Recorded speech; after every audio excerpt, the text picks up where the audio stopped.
विरोधी पक्षातल्या खासदारांनी सामाजिक कार्यकर्ते सोनम वांगचुक यांना त्यांच्या उपोषणाबाबत एक पत्र लिहिलंय। वांगचुक यांनी त्यांचं बेमुदत उपोषण मागे घेण्याचं आवाहन विरोधी पक्षातल्या खासदारांनी केलं।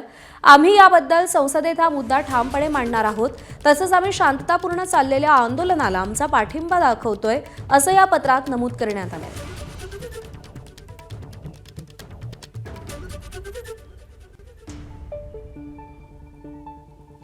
तर विरोधी पक्षातल्या खासदारांनी सोनम वांगचुक यांना उद्देशून एक पत्र लिहिलेलं आहे, ज्यामध्ये वांगचुक यांनी त्यांचं बेमुदत उपोषण मागे घ्यावं, संसदेत आम्ही हा मुद्दा अत्यंत ठामपणे मांडतोय आणि शांततापूर्ण जे आंदोलन सुरू आहे त्याला पाठिंबा देतोय, असं खासदारांनी म्हटलेलं आहे विरोधी पक्षातल्या।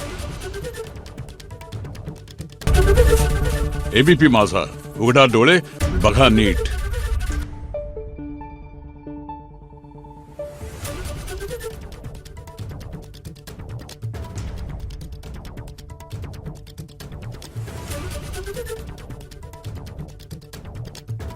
Thank you.